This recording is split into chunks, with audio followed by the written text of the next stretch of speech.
Welcome to a new episode of NASCAR Inside the Race, presented by Consumer Cellular. I'm Luke Lambert, crew chief of the 77, here with Travis Peterson, crew chief of the 34. Well, Vegas offered a whole lot. Big wreck, opportunity for strategy, some big playoff implications. How was your weekend in Vegas? Well, I lost a lot of money, and I would not have bet on anything we saw in the race. So don't sign me up for gambling, that's for sure. Well, good, yeah. So there were some good dice rolls on the racetrack, especially with a 22 team. Completely flipped their whole playoff perspective upside down. Yeah, let's look at how his day played out. So he qualified in the top 10, and if I remember right, he was only 4 to do so. So kudos to him. Kind of climbed forward a little bit through the beginning of the race, kind of stalled out around the top 5, was able to play some flip strategy there at the end of stage 1. He just had an average day going until they decided to run along on the final stage. Yeah, you know, for the 22 team, they were on the outside looking in with one of the biggest points deficits of anybody at most points early in the race. And so they had to figure out a way to try to win. And so they had a solid car, but for their position where they were in the playoff standings, just having a solid day was not going to cut it for them. So ultimately they made a really big gamble at the end of the race, and a few things working together with teammates all factored into them being able to execute the victory. Let's look at his gap versus the 20, because that's who ended up racing, right? The 20 car was the dominant car all day, led the most laps, and was super, super strong. These graphs above are gap to a car. So plotted here, we have the 22 car moving across here. This is his position, highlighted. The plot that we have here in red is the difference between the 22 and the 20, meaning when these two lines intersect, those two cars are in the same position on the racetrack. So what we see happen right here as this run has started out, the 20 is making a gap. So he's actually driving forward, making a gap, getting out ahead of the 22. You can see that's just a result of having more pace. The graph below here is on the same lap number. So as you look up and down, the same axis correlates between the top graph and the bottom graph. So you can see the pace that the 20 car is making on a lap time. Being lower here means he's faster. So he's outpacing the 22. If it was just an all-out race with no strategy play, the 20 car is going to win by a pretty good margin. But the pace that the 20 is running doesn't afford him to be able to stretch it on fuel. He's going to need to burn more fuel, and so he's going to have that pit stop. The slope of this line shows the gap that the 20 car has relative to the 22 is projected to intersect before the end of the race. At the point that intersects, that would be where the 20 car would take the lead of the race. But he catches some traffic. That ends up being this little section right here where we see the gap to leader curve flatten out. And that's a result of the 20 car running slower and the 22 car maintaining a fast pace. Yeah, you can see for almost this entire stint after he pits, he's gaining a second or more a lap. And then right here, we have this 4-lap window where all of a sudden he's running the same lap time and he stops gaining. Let's dive into what happened there for the 20 car, because he's catching lap traffic and he ends up with 42, almost looks like he's going to pull down. The 20 didn't quite realize it. He had to lift big into that corner and gave up 4/10 on this specific lap. Then, as you look forward, he has to get past him all the way down the next straightaway instead of passing him clearly through 3 and 4. And then he gets 3 wide guys in front of him again. And that kind of stuff is what makes the coming back through the field risky, because you have to pick these guys off without losing any time. He finished 6/10 behind the leader. Every 2/10 lap, every 1/10 lap adds up and ends up with what we saw. Not to mention, the 22 car had a lot of help. 12 car actually ends up lined up right behind him and gives him a push for probably the last 15 laps. And this is huge. Not only is the 12 car having a bad day, so he's not trying to pass the 22 outright for the race win right here. He's a teammate. He's seen him going for the win. He knows the whole scenario. Penske does this all the time. They work so well together. And for 15 laps, the 12 car pushes the 22, helps him get through lap traffic, helps him show more speed down the straightaway. His lap times actually fall off more even to the 99. That ends up making him pass him later in the race and ends up being the entire reason he wins. In this scenario right here, with catching that draft from the 12 car, the 22 is able to run the same throttle trace that he was running when he was by himself, but he's able to go that much faster. And so the pace that he picks up here while he's getting that push from the 12 is what causes him to be able to maintain that gap that he needs to stay in front of the 20 cars he ends up catching. So looking at SMT right here, we're able to highlight the speed difference. This is a lap of the 22 car by himself compared to a lap of the 22 car with a push from the 12. Notice here, this is the throttle trace. So when it's flat at the top, that means it's wide open throttle. When it's flat at the bottom, that means there's no throttle being applied. So you can see the throttle trace is almost identical. So his inputs are about the same. His mid-corner speed is almost the same. This is the speed graph pictured above here. So what happens is they come off the corner, Joey gets in the gas at the same point that he would on a normal lap by himself, but there's a big speed difference, and that's a result of having the draft or the push from the 12 as he's working together with him. And this happens lap after lap. They have an opportunity where they're able to work together, stack up some pace. Joey doesn't have to burn any extra fuel to do this, and this is ultimately what ends up keeping him out there. Yeah, it ends up being worth 6 miles an hour down the end of the straightaway. And the other way to look at it, we have the ghost car right here. It's a car length and a half. Again, if you watch the replay, the 20 finishes probably what? 5 to 10 car lengths behind them. So you add up a car length and a half every single lap from getting a push from your teammate, and that's literally the margin of victory. So I almost got to say the way Joey won the race, Ryan Blaney won the race. Or at least Team Penske as a whole put it together. Yeah, when you look at this little piece, that teamwork looks like it was probably the deciding factor for pulling off the victory. As a result of that teamwork, the 22 team can rest easy for the next couple weeks. But the path got a little bit more difficult for some of the other contenders. We'll take a look at that next. 2 races remain before the championship field is set, and the next stop is Miami, where living on the edge is the only way to advance. Don't be on the outside, be on the inside. It's NASCAR Inside the Playoffs on True TV and Max.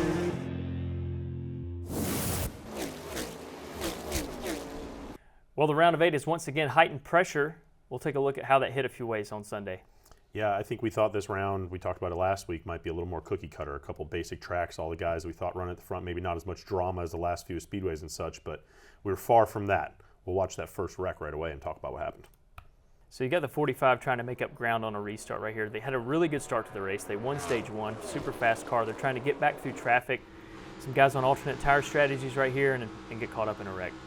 Yeah, I want to say right away, as we're watching this live with the TV right now before we see some of the replays, I was super impressed that the 45 just flipped onto his wheels, drove right to his pit stall. We thought he was in the stall right in front of us, that there was going to be a really good chance that he got back in the race, and that would have been really impressive just to flip and keep going. Yeah, it looked like the flip actually wasn't what took him out of the race. It was the damage that happened with the 6 prior to that, and we can talk through that. But yeah, we talk about dirty air a lot, and this is something I noticed earlier.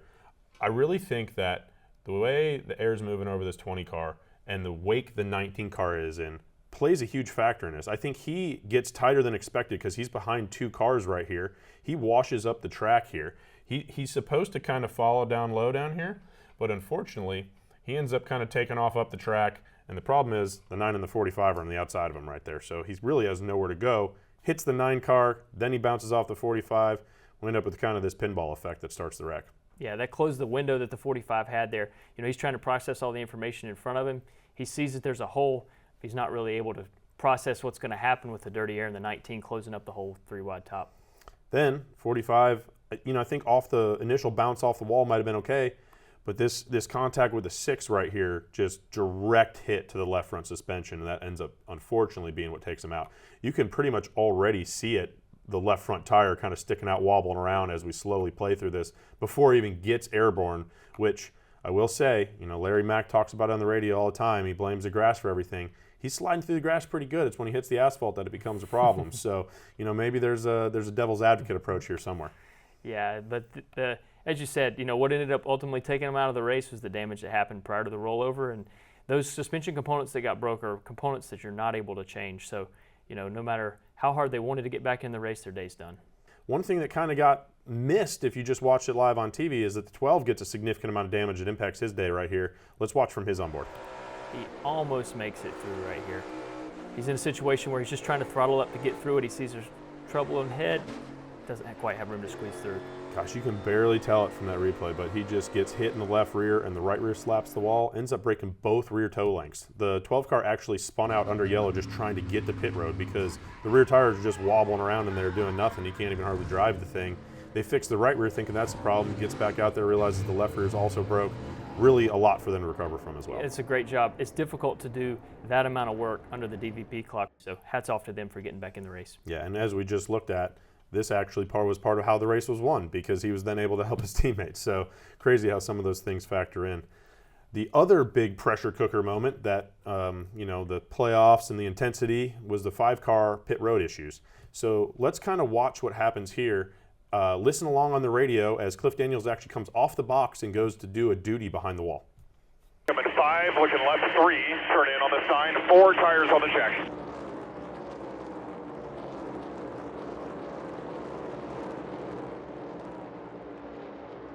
Right rear, right rear, right rear, right rear, right rear. Blaine, put his tires on. Blaine, put that tire on right there. Go tighten up the right rear. Jack it up really quick, tighten it back up. All right, let the car down, let's go, let's go. Go. Go, go, go, go. Come back to us, come back to us, come back to us, come back to us. Left rear only. It's going to be really quick. Left side. Go, go, all clear. What happened? Thought we had the left side changed when we went back to fix the right, but we did not change the left rear, so that's why we screwed up. This is the stop in stage 2 where things go awry. This is under green.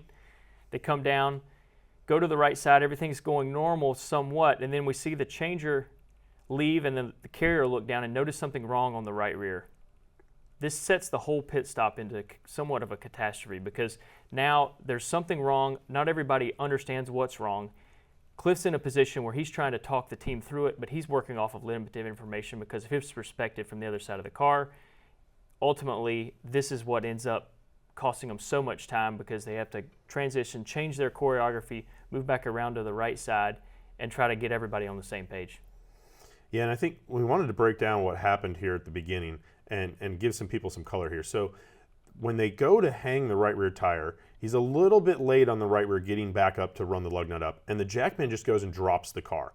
And I believe what happened here is the tire got hit on the ground before he is run all the way up on that nut. And what happens is all the load starts to load up the right rear tire and load up kind of on an angle into the hub. And because of that, he can't actually run the nut up tight because the tire's on the ground. Then everything just kind of goes amiss from there. They're trying to focus on getting back to the right rear. Nobody realizes that the left rear didn't get put on. I will say this, though. I did this job for a while when I was an engineer and I came off the box. I handed in that left rear tire for the jackman. And there's one guy for sure who knows at the end of this stop that, oh no, we didn't put the left rear tire on, and it's that one guy. But unfortunately, he didn't have a way to communicate with the rest of them and make sure they knew. Yeah, it's just an example. You can see one guy right here just saying, hey, look, guys, the left rear didn't get changed. Unfortunate situation for these guys. It's just an example of how chaotic the environment is on pit road. It's very loud. There's so many different things happening, and everything has to happen in order. When as soon as something disrupts that sequence, it's difficult for everybody to know what's going on for the rest of the team. So I feel like it was a great recovery by those guys to get back in the race and salvage points because, to your point earlier, if he left the right rear loose, he could have went out there and destroyed his race car. And if he does that, he's having a day like the 45 and he uses up all those bonus points. Instead, he ends up finishing 11th, and it really helped him out. Yeah, hats off to the 5 team for keeping themselves in the game, avoiding what could have been a much worse result. These other moments have certainly affected the playoff standings. We'll take a look at how everybody stacks up next. Hey race fans, Corey the Joy here. Join Ryan Flores and myself for Stacking Pennies each week. I'll break down my race and explain what happened right out of my windshield. Plus, we award the Dogs of the Week for the best pit crews and go in-depth on all the money stops, pit road mistakes, and penalties. And we've got a ton of guests. We have SVG stopping by. We had Ricky Stenhouse after he punched Kyle Busch in the face. We've had Bubba. We've had all sorts of guys in here in the Nonsense Garage, so you do not want to miss it. Check us out on Sirius XM Channel 90, YouTube, or wherever you find your podcasts. Each and every week, Stacking Pennies. That's what's up. I'm Ryan Flores. Join Kim Kuhn and myself each and every week right here at Around the Track. Whether you are going to the racetrack or watching from home, we get you ready for all things national and regional level. And we'll tell you who and what to watch for each week. Plus, we get you ready for the weekend at the racetrack, and Erica will help you place your bets to win some easy money. Be sure to check out Around the Track every Wednesday on NASCAR's YouTube channel. Quite the movement in the points after Vegas. Let's see where the contenders stack up now. Yeah, huge shakeup. If we watch this right here, we had Joey Logano at the bottom of the cut in a super tight field, but boy, that reset was quite the shift. Yeah, the thing that I see looking at this is now the guys that are outside looking in are almost all in a must-win scenario. You know, the points gap at the bubble is a large margin, much more than what we've seen in the past. Yeah, I think 27 was almost what we had between third to the entire field just a second ago, and now we got 27 just between the cut line. You know, Denny and Tyler possibly could make up those points over 2 races. I think Ryan and Chase have to win, but I think all 4 of those bottom guys are looking at a must-win situation. Yeah, you know, we see it in every one of these races in the playoffs. Something happens that we don't anticipate, right? So who knows what could happen in Homestead. Something could really flip this whole thing upside down. But, you know, if you're one of these 4 guys on the right side of this graph right here, you've got to be thinking that the only thing I can do to control my destiny is go out and win. That's exactly how I think Joey Logano felt. They did an interesting strategy to get the job done. Let's talk about Homestead and what options you may have there. So looking at Homestead, it's a little bit different style mile and a half than what we saw in Vegas. Tire fall off is a premium. It's one of the highest tire fall off tracks that we go to. So everybody's going to want to use a set of tires every chance you get. NASCAR is going to give every team 9 sets of stickers to start the race. So you're going to have 8 sets sitting on the ground. That means that at some point you potentially have to budget your tires out. Let's look at how the tires are going to lay out if you have a normal sequence of pit stops, meaning the whole race runs green and everybody pits at the points you anticipate. The typical strategy will be to split the first stage, stop at the stage 1 break, split the second stage, stop at the stage 2 break, and it does have some options here, but for the sake of what we're talking about, we're going to say we're going to split the final stage. With the fall off at Homestead, there's a chance you could do 2 stops in the final stage. We'll have to see when we get there.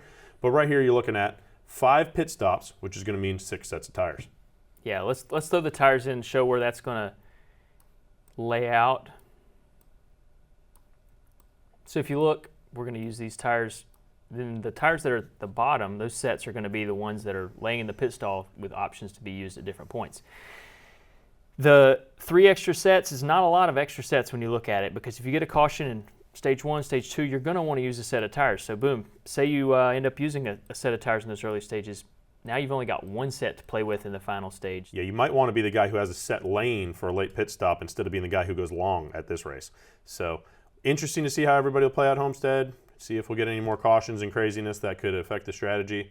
I know one time when we were down there together, we went deep sea fishing. That was a whole lot of fun. What are you looking forward to at Homestead? Well, I don't think I'll have a chance to make the fishing trip this time, but we'll be able to see who catches victory lane. Make sure you tune in to the Cup Series Sunday, 2:30 Eastern on NBC.